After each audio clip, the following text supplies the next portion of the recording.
Swaraja TV వారికి ప్రత్యేక పాదాభివందనములు। ఈ రోజు 14వ రోజు అవుతుంది సార్। స్వరాజ టీవీ వాళ్ళు ఒక రోజు కాకుండా 2 రోజులు కాకుండా 14 రోజుల నుంచి అనునిత్యం మీతో మేము ఉంటామని మా దగ్గరికి వస్తూ మా యొక్క బాధలను ప్రభుత్వానికి చేరవేస్తున్న స్వరాజ టీవీ వారికి కృతజ్ఞతలు తెలుపుకుంటున్నాము। మేము ఈ రోజుకి సమగ్ర శిక్ష ఉద్యోగులం అందరము 14వ రోజుకు చేరుకున్నాము, సమ్మెబాటలో పట్టాము। అయినా కూడా ప్రభుత్వం ఇప్పటి వరకు కూడా స్పందించకపోవడం మాకు చాలా బాధాకరంగా ఉంది। మేము ఇంకా ఏం చేస్తే ప్రభుత్వం స్పందిస్తుంది అనేది మేము ఆలోచనలో పడ్డాము। అయినా కూడా సీఎం రేవంత్ సార్ స్పందించేంత వరకు మేము ఈ సమ్మెలోనే ఉంటాము। కాబట్టి సీఎం సార్ మేము కోరుకునేది ఒకటే, మిమ్మల్ని గొంతమ్మ కోరికలు కోరట్లే సార్, మీరు ఇచ్చిన మాటే కదా మేము అడుగుతున్నాము। మీరు ఈ సమ్మె ఉద్రిక్తత ఉండేది కావచ్చు, మీరు ఇచ్చిన మాట సమ్మె మీరు రెగ్యులర్ చేస్తానని అన్నారు కాబట్టి మేము మీ దగ్గరికి వచ్చాము సార్। ఇప్పటి వరకు కూడా సార్ మీరు ఎమ్మెల్యేలకు ఇచ్చిల్లా ఎంపీలకు ఇచ్చిల్లా అని అడుగుతున్నారు మమ్మల్ని।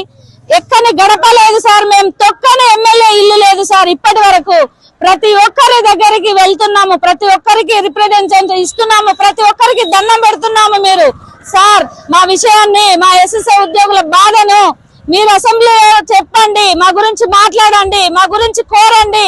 ఎస్ఎస్ఐ ఉద్యోగులము మేమంతా ఇక్కడ చేస్తున్నాం, 33 జిల్లాలో ప్రతి ఒక్క సమ్మెలో చేస్తున్నాము, ప్రతి ఒక్క రిలే నిరాహార దీక్షలో ఉంటున్నాము, రోడ్డున పడుతున్నాం సార్, రోడ్డుకి చేస్తున్నాం సార్।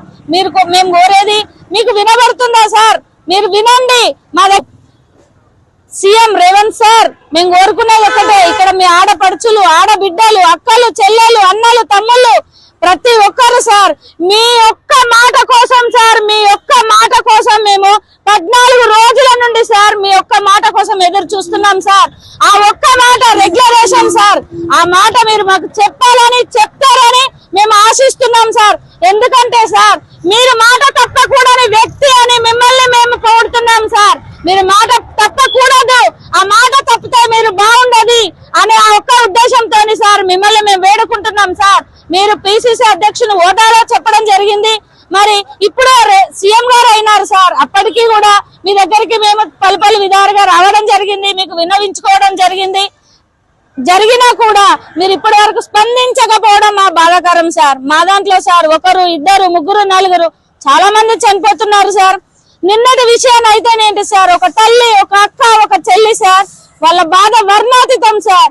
ఆ madam data entry operator Khammam జిల్లా తిరుమనాపల్లిలో ఆమె ఆవేదనకు చెంది సమ్మె వద్దకు వచ్చి ఆవేదనకు చెంది మేము చేసి 13 రోజులు అవుతుంది, ఇప్పటి వరకు కూడా సీఎం సార్ స్పందించలేదు। ఎందుకు అని ఆవేదన చెంది ఆమె హార్ట్ అటాక్ తో చనిపోవడం జరిగింది సార్। కానీ మేమేం చేయాలో మాకు అర్థం కావట్లేదు సార్। ఆమె చనిపోవడానికి ఖర్చులు లేక సార్ మా దాంట్లో మేము మనిషికి తలా 150 వేసి ఆమె దాన సంస్కారాల దగ్గరికి వెళ్ళడం జరిగింది, ఇవ్వడం జరిగింది। మీ దగ్గర నుంచి ఎలాంటి ఎక్స్గ్రేషియా లేదు సార్ చనిపోయిన వారికి। ఆడవాళ్ళకి సార్ ముఖ్యంగా సార్ ప్రస్తుతి సెలవులు సార్, ఆ ప్రస్తుతి సెలవులు కూడా మాకు లేవు సార్ ఇప్పుడు। కాబట్టి సార్ మీరు గనక మాకు రెగ్యులరేషన్ చేస్తే సార్ ఇప్పటికంటే ఇంకా ముందు మేము ఇంతకు ముందు కంటే ఇక ముందు కూడా సార్ మేము చాలా వర్క్ చేస్తాం సార్। మీకు మేము చాలా దగ్గరగా ఉంటూ మీరు చెప్పిన పనులను చేస్తూ మీకు మేము ఏ విధంగా సహాయపడాలో ఆ విధంగా సహాయపడతాం సార్। మేము చిరుద్యోగులం సార్, మమ్మల్ని మీరు ఆదుకోండి, ఆదుకున్న తర్వాత మేము ఏంటో చూపిస్తాం సార్। ఎస్ఎస్ఐ ఉద్యోగులము దయచేసి సార్ మమ్మల్ని రెగ్యులరేషన్ చేయండి, విద్యాశాఖలో విలీనం చేయకంటే సార్ మమ్మల్ని సార్ మీరు విద్యాశాఖలో విలీనం చేయాలి।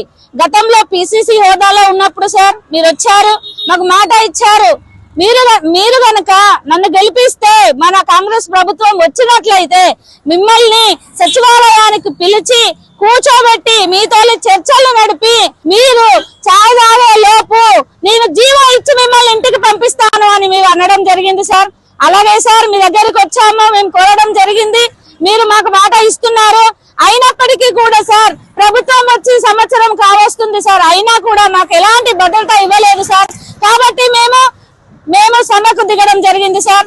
మేము ఒకటే సార్, ఈ సమ్మె విరమించేది లేదు సార్, మీరు మాకు జీవో ఇచ్చేంత వరకు, రెగ్యులరేషన్ జీవో ఇచ్చేంత వరకు మేము ఇక్కడ కూర్చుంటాం సార్। మా పిల్ల జలతోని కూర్చుంటాం సార్. అవసరమైతే సార్ 33 జిల్లాలో ఉన్న ఎస్ఎస్ఏ ఉద్యోగులందరం సార్ ఆమరణ నిరాహార దీక్ష కూడా రెడీ అవుతున్నాం సార్. మేము ఇంకా మీరు ఎన్ని రోజులైనా మీరు ప్రభుత్వం స్పందించకపోతే ఆమరణ నిరాహార దీక్ష కూడా మేము వెనకాడమని ఈ సభాముఖంగా తెలుసుకుంటున్నా సార్. ముఖ్యంగా సార్ జై స్వరాజ్య టీవీ వారికి ప్రత్యేక వందనాలు తెలియజేసుకుంటున్నాం సార్. మా ఈ బాధను, మా ఈ ఆశను, మా ఈ రెగ్యులేషన్ అనే సమస్యను మీరు ప్రభుత్వానికి చేయవలసిందిగా స్వరాజ్య టీవీ వారికి తెలియజేసుకుంటున్నాను సార్. ఎస్ఎస్ఏ ఉద్యోగుల